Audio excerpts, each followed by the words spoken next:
You're listening to Female Founders with Claire Bartlett, the podcast that tells you what it is really like to be a female founder in today's world. We share invaluable insights through personal journeys and real-life business experiences, highlighting the highs and the lows so you can move forward in your business with ease. I am passionate to share with you the realities of business and give you the strategies and simple steps you need to truly succeed with your business.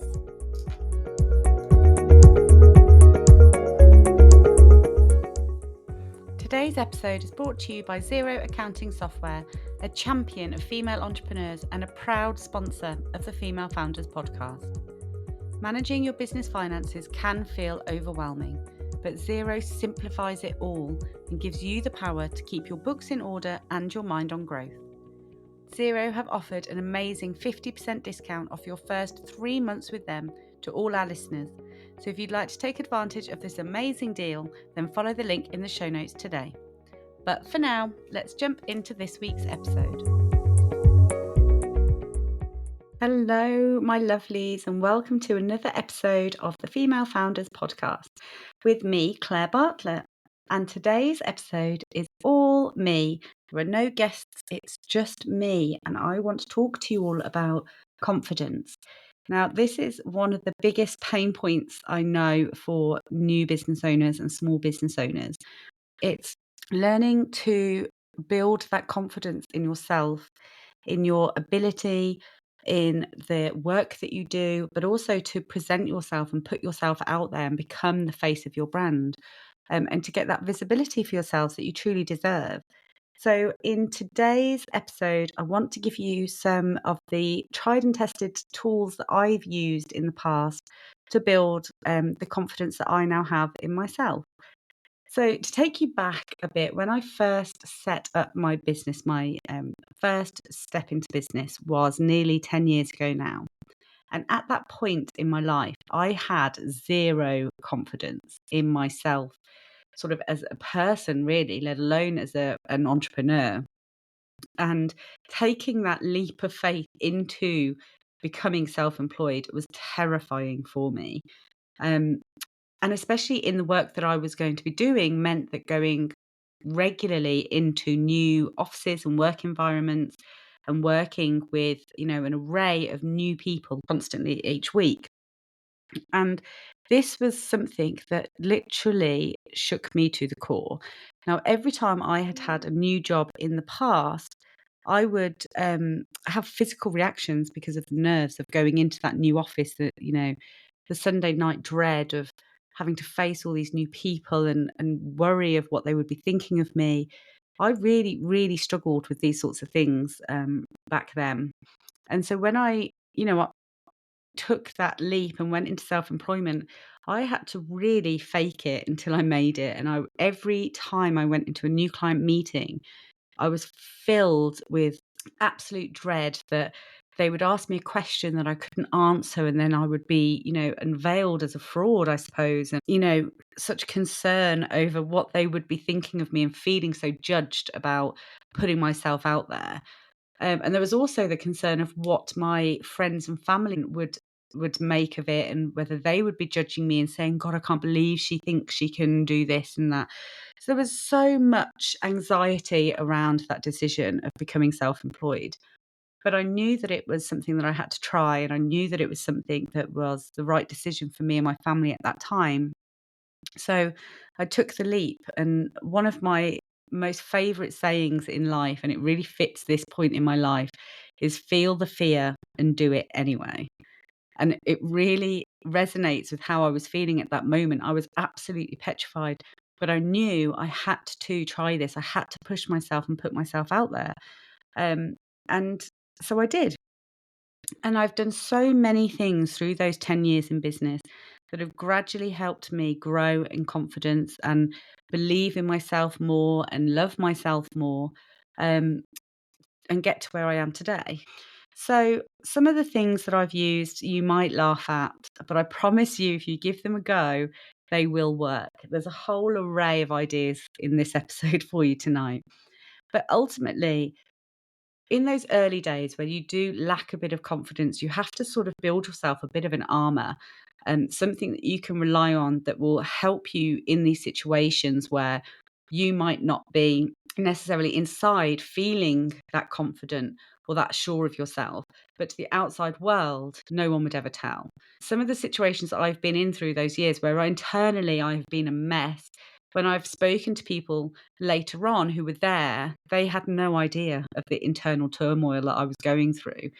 Um, and so it just does go to show that so much of it is just in our minds and it's in our heads. And actually, nobody else can see that. And they're not judging us and they're genuinely there to wanting us to do well. And I think this is the thing that we so often forget. So, the first tip that I want to speak to you all about is to create yourself something called a pick me up pack. Now, I've coined that phrase. I know it sounds a bit cheesy, but it 100% works. And in those early days of business, it really helped me on the days where I really wasn't feeling it or was about to do something that was really scary for the first time. And what this pack is you look through everything that you've done to that point and all the comments that you've received. If you've, helped someone, a client, and they've sent you a thank you message, or your friends have sent you, encouragement when you were first setting out, anything that made you feel really warm and fuzzy in that moment and felt really good to receive, put it all in one place. And whether that is a folder in your camera on your phone, whether it's a physical folder that you can keep on your desk, but just start collecting all of that really lovely feedback that you're getting, or a great picture of you doing something, anything that made you feel really good in that moment and strong and confident in what you were doing. Because on those tough days where you're about to go and do something that's really scary, and it might be that first new client meeting, or it might be about to walk on stage to speak in front of hundreds of people, which is when I last used it.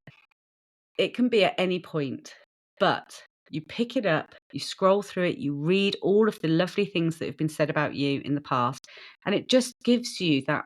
I suppose it's like a virtual hug. It makes you feel okay. You know what you're doing is helping other people. You know you're on the right path, and you know that what you have to say matters and it is worthwhile sharing. And the key thing for me has always been that as long as I can help one person, just one person, make a difference for them, then I know that it's worthwhile and it's worth pushing through that fear to do so. So I have done some, like I said, some really crazy things. That's one of the easiest things that you can do, is just to create that pick me up pack that you can go to at any point, any time of the day. And if you do have it on your phone, then it's always with you. I've done some other slightly bigger, slightly crazier things that really help you with your confidence. And those can be things like doing a fire walk, or I've walked on broken glass. I've snapped an arrow with my neck, which that one really blew my mind. But all of these things, they sound a bit crazy and, you don't really think you're gonna get much out of it personally. But actually, the adrenaline that you get and the confidence that it gives you, that look what you've just done, that's crazy. How many people would never ever do that? They can really help you build confidence in yourself and also start to feel more comfortable in crazy situations. Fear never really goes away, and you can never 100% just feel at ease in these crazy situations. But what you can do is learn to deal with them and feel it and then understand it and move forward and get on with the task, and to just be more comfortable in putting yourself in those situations. So, for me, for doing some of those really crazy things that I've done, they've helped me when I've been asked then to speak on stage, or, recently I've been live on radio to 165,000 listeners, which blew my mind. So all of these things 10 years ago, I would never, ever have been able to achieve. But because I have constantly challenged myself and pushed myself and gradually increased the level of the challenges that I was putting myself through. So I don't know when it was now. I'm trying to think. Maybe 8 years ago, 7 or 8 years ago, I went on the local radio station, which I don't know the audience numbers, but I imagine they're pretty small, potentially in the hundreds, maybe very low thousands. It's a really small local radio station. But the fear and the reaction that I had, heart pounding in my chest, sweaty palms. I had the physical reaction to that because it was completely new for me. I had no idea what I was walking into. Um, but another one of my mottos, and I really do live by this, is to say yes and then figure it out after. So every opportunity that has come my way, I always say yes, and then I freak out and figure out how on earth I'm going to do it. And the radio station back then was one of those things. I was asked to go on. I was being interviewed. I think it was just about local businesses.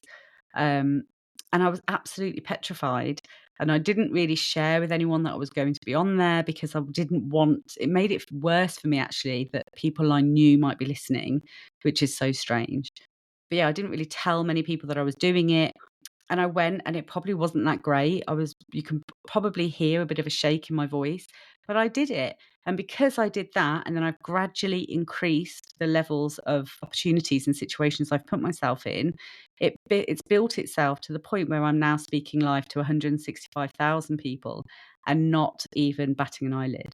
I didn't have the heart palpitations. I didn't have the sweaty palms. But one of the reasons is because I didn't let myself think about the size of the audience in that moment, because I probably would have freaked out about it a bit. So actually, I just went in and treated it like I was just chatting to a friend, and I had a great time. And it just goes to show that actually you do just need to build up these situations. And that goes with so many things. So when you're building, especially an online presence, you need a whole register of assets, images of yourself, photos of yourself that you can use for your content on social media and your marketing, etc. When I first went into, the online space with my business, I didn't have any of those things. I had never been the type of person that would ever take a selfie of myself. Every single photo of me had a family member or a friend or someone else in the picture with me. And none of them were good enough really for what I needed them for. I knew I had to do something about it. I didn't have any confidence in front of the camera. I'd always been quite camera shy, the type of person that would always be at the back or hiding behind something or someone. And I knew that I had to change that if I wanted to my business to work in this online space. So I started just taking the odd selfie of me around the house. I would wait until my husband and my daughter were out and I had the house all to myself. And I would just set my phone up and just take loads of photos of myself in different positions, starting to learn what my best angle was, what the lighting was good or not, what looked absolutely horrific and what didn't look too bad. And I would delete all the ones then that I knew would, really were awful. And I would leave all the rest of them on my phone. I would do nothing with them. I would just leave them there. Because if I stared at them for too long, I would have judged them into the recycle bin. I would have picked them apart with all the tiny little things that you see on yourself that no one in the outside world notices. So instead of giving myself the time to do that, I very quickly just put my phone away and left them. And as I started to build this folder of all these pictures of myself, um, it gave me the confidence, okay, I can take a half decent picture. They're not so bad. And I kept telling myself, well, this is what the outside world see on a daily basis. This is what people see. So they won't notice any different if I share this picture. They won't be picking it apart. They won't notice that my hair is, slightly a mess that day, or this is just the real me. And it gradually over time gave me the confidence to start gradually sharing those photos on my online space. And of course, I didn't get any negative comments. I didn't get anyone saying, God, you shared that photo of yourself. Who took that? I can't believe you shared it. None of that, nothing at all. And I know that all of the negative talk that comes in any new situation, all the worry and the anxiety is always just because of me. It's only me that is ever going to hold myself back. And so because I now know that, and because I've done so many things that I know it's always okay on the other side, I can push through that noise in my head now and push through whatever situation it's in. So gradually I built up those assets, and I now have, I don't know if I haven't counted, but probably hundreds of photos on my phone and on my computer. I've had professional photo shoots for work. And that again is something that 10 years ago, I could not imagine myself with all of these fancy lights and cameras flashing at me and me just enjoying it and having a great day. I do think some of that is to do with the photographer, to be fair. I think if you are having a photo shoot, it's really important to connect with the photographer and feel comfortable in front of the lens. But the only way to do that, like I said, is to practice and take the odd photo of yourself when you get 5 minutes. Just start testing it out and starting to build a little bit of confidence in front of the camera. Another really fun thing that I've done a few times, and I tend to do this one when I'm just about to walk out on stage, is the power pose. Now, I don't know if you've heard of this or not, but if you imagine Superwoman standing there, with her fists on her hips, in that really strong pose, with the chin facing to the sky and the shoulders back and the chest out, it's such a powerful pose. I promise you, if you stand up now and do that pose, you will feel more powerful in yourself, 100%. And I can't remember where I think I might have seen it on a webinar or on a TV show or something, and I thought it sounded ridiculous. But I did it. I gave it a try anyway.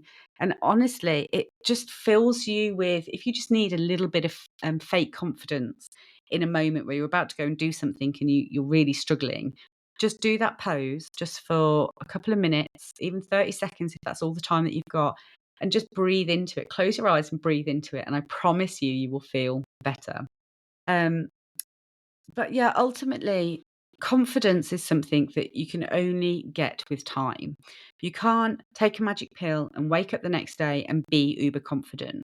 You have to take baby steps and push yourself a little bit further out of that comfort zone each time, until suddenly what you were scared of feels like nothing at all anymore, and you're in with the bigger fish, and your confidence levels have grown. I don't think anyone can ever be completely and utterly confident in every situation in life, because until you've done something, you can't be 100% confident in it. So, in those early days, the really small things like just going to a new client meeting or walking into a new client's office for the first time used to fill me with dread. Now I can walk on stage in front of hundreds of people, um, and be okay with that, because I've gone through the process and I've pushed myself and done challenge after challenge. And the biggest thing is about just accepting those challenges and then working out, like I said, working out the rest later. And the thing that helped me with that the most was the 5 second rule by Mel Robbins, I believe it is. And she, there's a whole book on it. There's a whole following on this ethos of life, and I found it really beneficial. But basically, you make a snap decision. All day, every day, we are making incredibly quick decisions in within 5 seconds about everything. And it's just becoming consciously aware of those decisions that we make. So if somebody asked you to go on the radio, for instance, you basically have 5 seconds to make that decision, whether you're going to say yes or you're going to say no. And most of the time, if you have never done a situation like that before and you are still struggling with confidence a little bit, you would instantly jump and just say, no, no, thank you, that's not for me. But if you become conscious of the decision making process, which she teaches you how to do in the book, and you count down from 5 as if, rocket taking off, and you go, 5, 4, 3, 2, 1, and you just say yes, just throw it out there into the universe. Yes, yes, I'll do it. And then as soon as you've said it, you probably will feel dread and fear and, oh my God, I can't believe I've just accepted that. Oh my God, how am I going to do that? I can't believe I've just said yes to that. All of this goes through your head, I promise you. But then you take a step back and you think, okay, well, I've said yes now and I can't back out. So how am I going to make this work? And you use the other things that I've spoken about. You've got your pick me up pack, you can do the power pose, you are more comfortable in front of the camera or just speaking to people. And this builds a level of confidence that means that you know that you can handle any situation, and you just keep pushing to the next slightly bigger opportunity for yourself.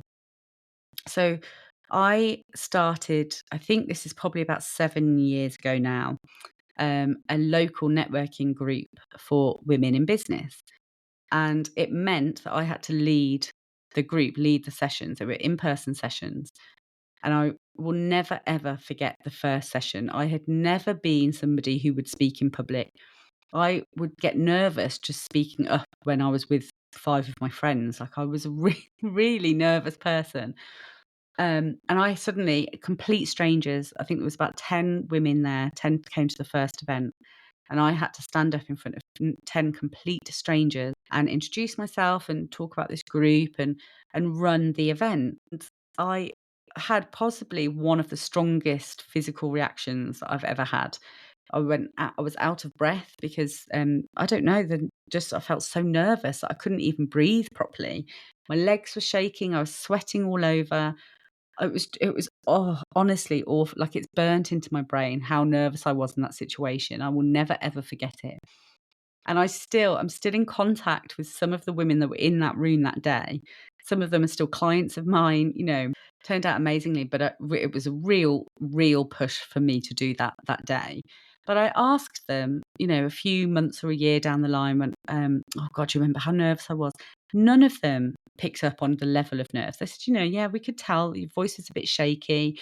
But they had no idea of exactly the state that I was in internally. And it does just go to show that there is a huge battle that goes on internally, and only a tiny proportion, if anything, is actually visible to the outside world. But because I mean, that really, I think, probably was the hardest thing that I've forced myself to do in the whole journey. And then once I'd done that first one, the next one, although was still very nerve wracking, wasn't quite as bad. And I think I ran them for about 12 to 18 months, one a month. And by the end of it, it was no bother at all to me. Most of them were sort of regulars, so I knew them. That made me feel a little bit more comfortable. But I was confident in what I was talking about. I knew how to run the meeting. I learned so many skills from doing that really terrifying situation from running those meetings. And that's taken me through business into so many other different areas of business now. It's helped me. And this is the thing that although you talk about building confidence and it's, from a putting yourself out there perspective, or oh, I'm wanting to build more of a brand online, I want my face out there, I want to do more podcasts or public speaking. But actually, once you have that confidence, it benefits your business on a 360 degree. It helps every single area of your business because you're more confident in asking for the money that you deserve. You're more confident in speaking to potential clients, winning new business, employing staff, managing staff. There's so many areas of business that confidence really does play a big part. And you have to go through that process and take those baby steps to get there. So I would absolutely love to know what really terrifying things that you've put yourself forward for, that you've succeeded in, how you felt after them. Because every time you do it, the next time is a little bit less scary. And if you just keep pushing forward, you will get the level of confidence that you desire to have. And it will show and you will shine online and it will be amazing. And I cannot wait to hear how you get on using the tips I've shared today, and yeah, what difference that will make for you. But thank you so much for listening today. Confidence is a huge topic for me and something I'm really passionate about helping small business owners build because it, like I said, it just transforms the whole business. So yeah, I've thoroughly enjoyed sharing these tips with you today, and I am so excited to be with you again next week. So have a great week, everyone, and I'll speak to you next time. Take care.